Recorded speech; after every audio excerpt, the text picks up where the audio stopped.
né?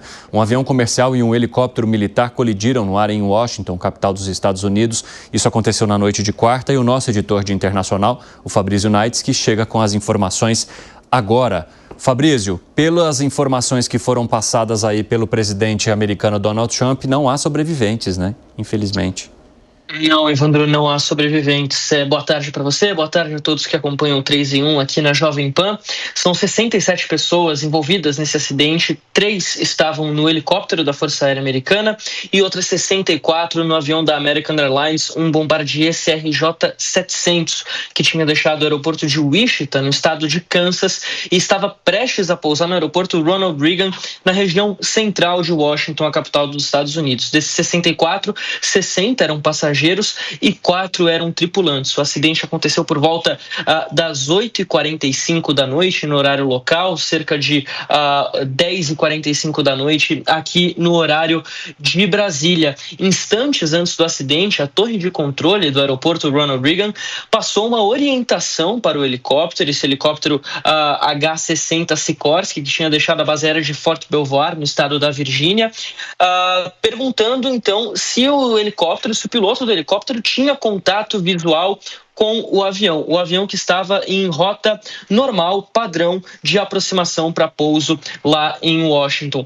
O helicóptero respondeu, mas não mudou a sua rota e aí acabou colidindo em pleno ar com esse avião da American Airlines. Além da questão, claro, do acidente, da colisão em si, as condições de resgate foram muito dificultadas, Evandro, por conta das condições climáticas lá em Washington. Muito frio e o avião e o helicóptero acabaram caindo sobre o rio Potomac, que é o rio que corta a capital Washington, onde as águas chegam ali nessa época do ano a 5 graus Celsius, mesmo a temperaturas negativas, havia até mesmo a formação de gelo no rio Potomac na manhã de hoje.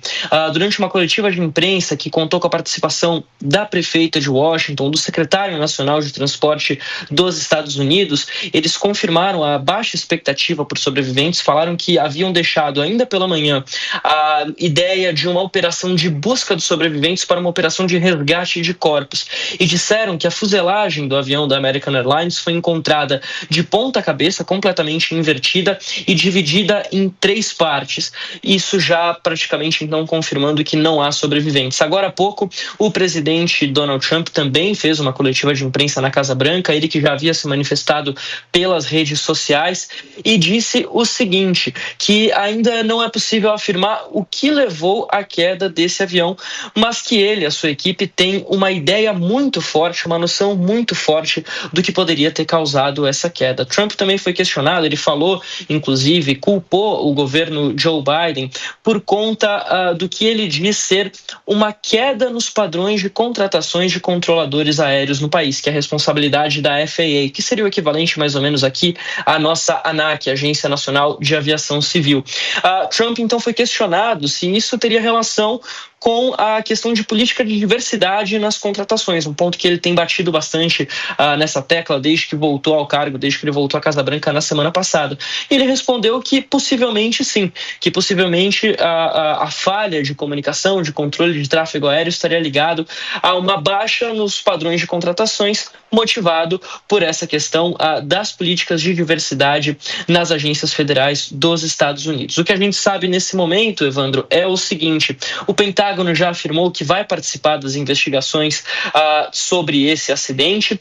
A pista no aeroporto, as 3 pistas do aeroporto Ronald Reagan, lá em Washington, foram reabertas agora há pouco para pouso e decolagens. E aqui a gente está falando de um aeroporto, Evandro, que tem 3 pistas, mas a principal delas, que é a maior, ela é utilizada em 90% dos casos. A gente está falando da principal pista do aeroporto Ronald Reagan, utilizada para 800 pousos e decolagem por dia. Então a gente tem aqui uma média de 1 pouso e decolagem por minuto lá no aeroporto Ronald Reagan, ou seja, um aeroporto extremamente movimentado nos Estados Unidos, um dos mais movimentados do mundo. A cidade também, é importante a gente destacar, tem sempre um intenso tráfego aéreo de aeronaves militares, helicópteros como esse da Força Aérea, por conta da presença de bases aéreas ali que ficam nos arredores de Washington. Uma cidade que inclusive tem diversas zonas, as chamadas no-fly zones, ou seja, zonas onde o tráfego aéreo é proibido, geralmente próximo a edifícios públicos, prédios públicos como a Casa Branca ou o Capitólio. As caixas pretas desses, tanto do helicóptero quanto também do voo da American Airlines, ainda não foram recuperadas.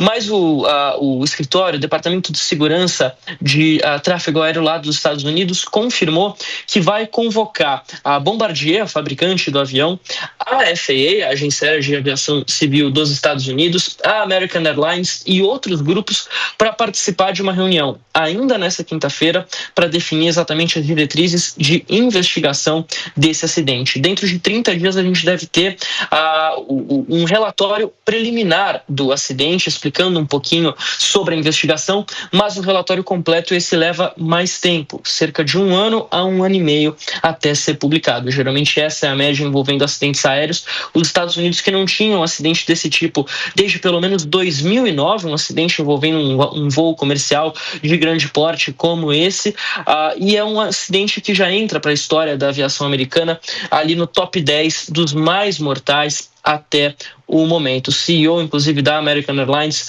também publicou uma nota, gravou um vídeo, participou da entrevista coletiva hoje de manhã, dizendo que trata-se de um dia muito difícil para a empresa, muito difícil para toda a aviação, e disponibilizando até mesmo uma linha de telefone especial para parentes, entes queridos das pessoas que estavam nesse voo entrar em contato para que elas possam ser instruídas do que fazer daqui para frente. As autoridades garantem que todos os corpos serão retirados o quanto antes do Rio Potomac e entregues às famílias para que elas possam realizar os enterros, enfim, as cerimônias nos próximos dias. Muito trágico, Fabrício. Obrigado pelas informações, por trazer todos os detalhes, inclusive do que diz respeito às investigações que agora vão começar. Até mais. Boa quinta-feira aí para você. Espaço está sempre aberto aqui, meu amigo.